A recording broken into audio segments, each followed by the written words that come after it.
नवम श्रेणी एनआरटीएस एग्जाम आज आम साहित्यर किसी क्वेश्चन आंसर आलोचना करवा। तो प्रथम प्रश्न हूँ केउं शब्द रे इच्छा करने अर्थ प्रकाश पाई?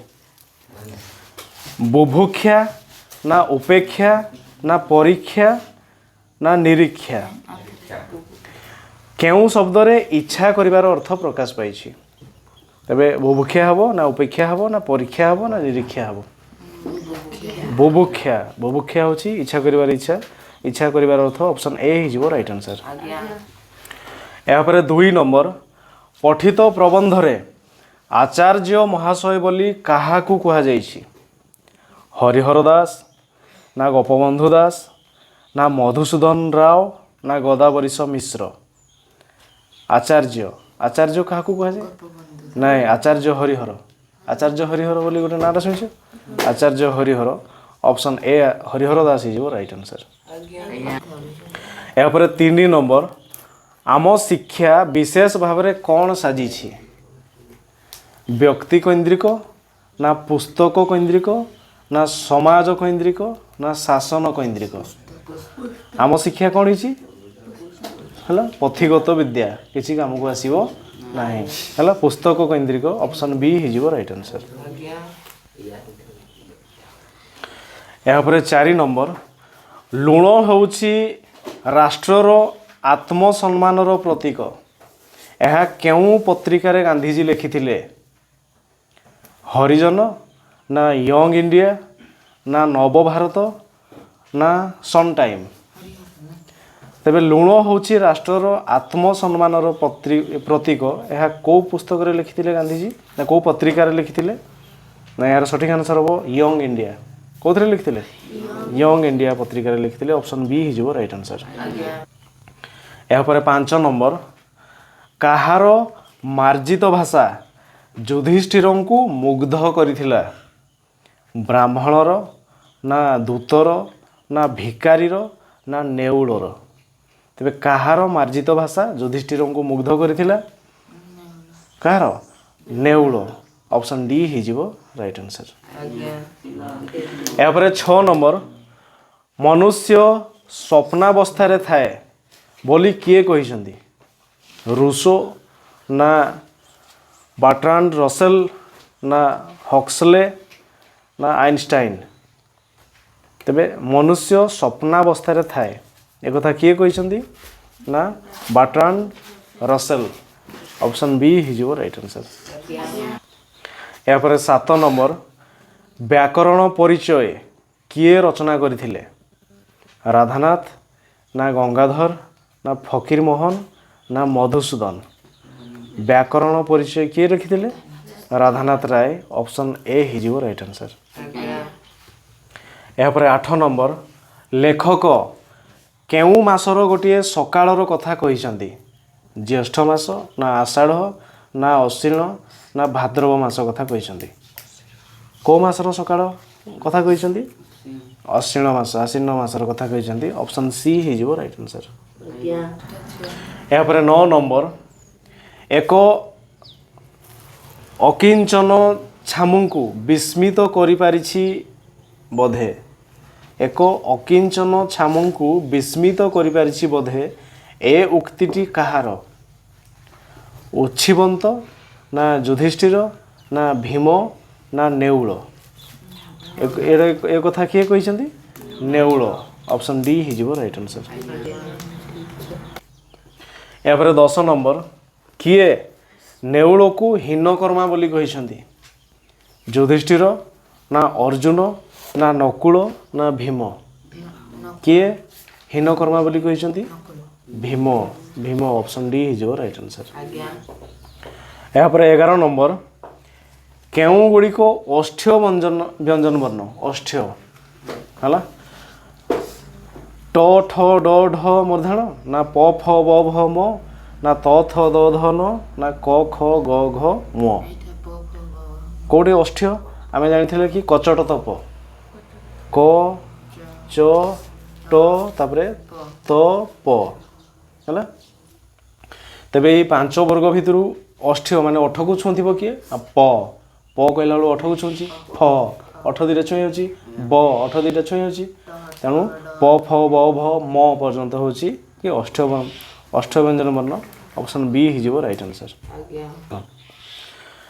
ଏହାପରେ 12 ନମ୍ବର ନାହିଁ ଜ୍ଞାନ ଯାହାର ଗୋଟିଏ ଶବ୍ଦରେ ପ୍ରକାଶ କଲେ କ'ଣ ହେବ?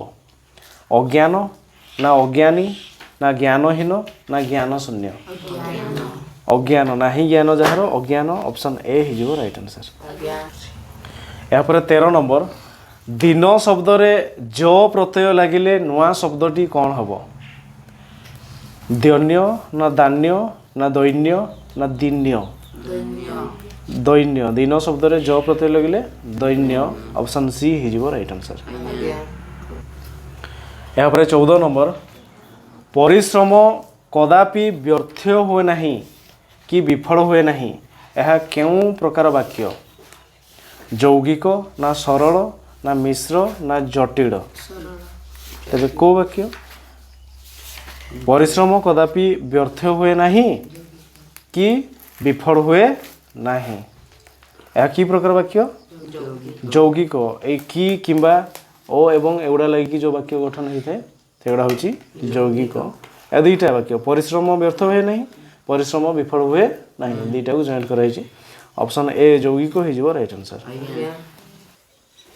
ଏହାପରେ 15 ନମ୍ବର କେଉଁଟି ପଦାନ୍ୱୟୀ ଅବ୍ୟୟ କିନ୍ତୁ ନା ପୁଣି ନା ବିନା ନା ତେଣୁ? କେଉଁଟା ପଦାନ୍ୱୟୀ ଅବ୍ୟୟ? ପଦାନ୍ୱୟୀ ଅବ୍ୟୟ ହେଉଛି କିଏ ନା ବିନା ଅପସନ୍ ସି ହେଇଯିବ ରାଇଟ୍ ଆନ୍ସର୍। ଏହାପରେ 16 ନମ୍ବର ଶୋଇଲା ପୁଅର ଭାଗ ନାହିଁ ଏ ବାକ୍ୟରେ ଶୋଇଲା କି ପ୍ରକାର ପଦ? ଶୋଇଲା ବିଶେଷ୍ୟ ନା ବିଶ୍ଳେଷଣ ନା ସର୍ବନାମ ନା କ୍ରିୟା? ଶୋଇଲା ପୁଅ ତ ପୁଅ କି ପୁଅ? ଶୋଇଲା ପୁଅ। ପୁଅକୁ ଟିକେ ସୁନ୍ଦର କରାହେଉଛି ତେଣୁ କି ହେବ? ବିଶେଷଣ ଅପସନ୍ ବି ହେଇଯିବ ରାଇଟ୍ ଆନ୍ସର୍। ଏହାପରେ 17 ନମ୍ବର ବ୍ୟଞ୍ଜନ ବର୍ଣ୍ଣରେ ମିଶୁଥିବା ଅନ୍ୟ ବ୍ୟଞ୍ଜନ ବର୍ଣ୍ଣର ସଂକ୍ଷିପ୍ତ ରୂପକୁ କ'ଣ କୁହାଯାଏ? ଗୋଟେ ବ୍ୟଞ୍ଜନ ବର୍ଣ୍ଣ ଆଉ ଗୋଟେ ବ୍ୟଞ୍ଜନ ବର୍ଣ୍ଣ ମିଶିକି ଯେଉଁ ସଂକ୍ଷିପ୍ତ ରୂପ ହୁଏ ତାକୁ କ'ଣ କହିବା? ଫଳା କହିବା ନା ମାତ୍ରା କହିବା ନା କାର କହିବା ନା ଯୁକ୍ତ ବର୍ଣ୍ଣ କହିବା? ଫଳା ଅପସନ୍ ଏ ଫଳା ହେଇଯିବ ରାଇଟ୍ ଆନ୍ସର୍। ଏହାପରେ 18 ନମ୍ବର ଯେଉଁ କ୍ରିୟାପଦ ବିଶେଷ୍ୟ ବା ବିଶେଷଣ ଶବ୍ଦକୁ ମୂଳ ରୂପ ଭାବରେ ଗ୍ରହଣ କରି ଗଠିତ ହୋଇଥାଏ ତାହାକୁ କ'ଣ କୁହାଯାଏ? ନାମ ଧାତୁ କ୍ରିୟାପଦ ନା ପ୍ରେରଣାର୍ଥକ କ୍ରିୟାପଦ ନା ସମାପିକା କ୍ରିୟାପଦ ନା ଅସମାପିକା କ୍ରିୟାପଦ? ତେବେ ଯେଉଁ କ୍ରିୟାପଦ ବିଶେଷ୍ୟ ବା ବିଶେଷଣ ଶବ୍ଦକୁ ମୂଳ ରୂପେ ଭାବରେ ଗ୍ରହଣ କରି ଗଠିତ ହୋଇଥାଏ ତାକୁ କି କହିବା? ନା ନାମ ଧାତୁ କ୍ରିୟାପଦ ଅପସନ୍ ଏ ହେଇଯିବ ରାଇଟ୍ ଆନ୍ସର୍। ଏହାପରେ 19 ନମ୍ବର ଜଗନ୍ନାଥ ଦାସ କେଉଁ ଶତାବ୍ଦୀର ଜଣେ ଅମର ସ୍ରଷ୍ଟା? ତେବେ ଜଗନ୍ନାଥ ଦାସ କେଉଁ ଶତାବ୍ଦୀକୁ ବିଲଙ୍ଗସ୍ କରନ୍ତି? ଅପସନ୍ରେ ଅଛି ପଞ୍ଚଦଶ ଶତାବ୍ଦୀ ନା ଷୋଡ଼ଶ ଶତାବ୍ଦୀ ନା ପଞ୍ଚଦଶ ଶତାବ୍ଦୀ ଶେଷାର୍ଦ୍ଧ ଆଉ ଷୋଡ଼ଶ ଶତାବ୍ଦୀର ପ୍ରଥମାର୍ଦ୍ଧ ନା ଷୋଡ଼ଶ ଶତାବ୍ଦୀର ଶେଷାର୍ଦ୍ଧ ଆଉ ସପ୍ତଦଶ ଶତାବ୍ଦୀର ପ୍ରଥମାର୍ଦ୍ଧ? ତେବେ କ'ଣ ନା ପଞ୍ଚଦଶ ଶତାବ୍ଦୀର ଲାଷ୍ଟ ଷୋଡ଼ଶ ଶତାବ୍ଦୀର ଫାଷ୍ଟ ହେଲା ଅପସନ୍ ସି ହେଇଯିବ ରାଇଟ୍ ଆନ୍ସର୍। ଏହାପରେ 20 ନମ୍ବର ବିନତାଙ୍କ ପୁଅ କିଏ? ବିନତାଙ୍କ ପୁଅ କିଏ? ବିନତେୟ ନା ବେନତେୟ ନା ବୈନତେୟ ନା ବିନୀତ? କିଏ? ବିନତାଙ୍କ ପୁଅ ହେଉଛି ବୈନତେୟ ଅପସନ୍ ସି ହେଇଯିବ ରାଇଟ୍ ଆନ୍ସର୍। ଏହାପରେ 20 ନମ୍ବର ଅସମ୍ପୃକ୍ତ ଶବ୍ଦଟି ନିର୍ଣ୍ଣୟ କର। ଏହାପରେ 21 ନମ୍ବର ଅସମ୍ପୃକ୍ତ ଶବ୍ଦଟି ନିର୍ଣ୍ଣୟ କର।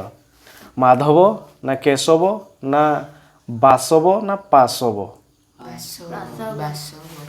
କିଏ ଅସମ୍ପୃକ୍ତ ଶବ୍ଦଟି କିଏ? ମାଧବ କେଶବ ବାସବ ପାଶବ ଏଗୁଡ଼ା ସବୁ ମାଧବ କେଶବ ବାସବ ହେଉଛି କିଏ? କୃଷ୍ଣଙ୍କ ନାମ କିନ୍ତୁ ପାଶବ ଅପସନ୍ ଡି ହେଇଯିବ ରାଇଟ୍ ଆନ୍ସର୍ ଏ ଅଲଗା। ଏହାପରେ 22 ନମ୍ବର କେଉଁଟି ଗଦାବରୀଶ ମିଶ୍ରଙ୍କ ରଚନା ନୁହେଁ? ଆଲେଖିକା ନା ଦକ୍ଷଯଜ୍ଞ ନା କିଶଳୟ ନା ଗୀତାୟନ? କେଉଁଠି ନା ଗଦାବରୀଶ ମିଶ୍ରଙ୍କ ରଚନା ନୁହଁ? କେଉଁଟା ତାଙ୍କର ନୁହଁ? ଦକ୍ଷଯଜ୍ଞ। କିଏ? ଦକ୍ଷଯଜ୍ଞ ଅପସନ୍ ବି ହେଇଯିବ ରାଇଟ୍ ଆନ୍ସର୍। ଏହାପରେ 23 ନମ୍ବର ଗାନ୍ଧୀ ମହାରାଜାଙ୍କ ଶିଷ୍ୟ ପୁସ୍ତକଟି କାହାର ଆତ୍ମଜୀବନୀ? ଅନନ୍ତ ପଟ୍ଟନାୟକ ନା ଗୋପବନ୍ଧୁ ଦାସ ନା ଉଦୟନାଥ ଷଡ଼ଙ୍ଗୀ ନା ଶତ୍ରୁଘ୍ନ ନାଥ? କ'ଣ? ଗାନ୍ଧୀ ମହାରାଜାଙ୍କ ଶିଷ୍ୟ ହେଉଛି ଉଦୟନାଥ ଷଡ଼ଙ୍ଗୀଙ୍କର ଆତ୍ମଜୀବନୀ। ଅପସନ୍ ସି ହେଇଯିବ ରାଇଟ୍ ଆନ୍ସର୍। ଏହାପରେ 24 ନମ୍ବର, କେଉଁଟି ରୂପାନ୍ତର ଶବ୍ଦ ପରି ନୁହଁ? ଦେଶାନ୍ତର ନା ନିରନ୍ତର ନା ଧର୍ମାନ୍ତର ନା ଗ୍ରାମାନ୍ତର? ତେବେ କେଉଁଟା ରୂପାନ୍ତର ପରି ନୁହଁ? ନିରନ୍ତର। ନିରନ୍ତର ଅପସନ୍ ବି ହେଇଯିବ ରାଇଟ୍ ଆନ୍ସର୍। ଏହାପରେ 25 ନମ୍ବର, କେଉଁଥିରେ ଭୌତିକ ବସ୍ତୁ ଉପରେ ବେଶୀ ଗୁରୁତ୍ୱ ଦିଆଯାଏ? ସାମ୍ୟବାଦରେ ନା ଜଡ଼ବାଦରେ ନା ଆଧ୍ୟାତ୍ମିକବାଦରେ ନା ପୁଞ୍ଜିବାଦରେ? ତେବେ କେଉଁଥିରେ ଅଧିକ ଭୌତିକ ବସ୍ତୁ ଉପରେ ବେଶୀ ଗୁରୁତ୍ୱ ଦିଆଯାଏ? ଜଡ଼ବାଦରେ। ଅପସନ୍ ବି ହେଇଯିବ ରାଇଟ୍ ଆନ୍ସର୍।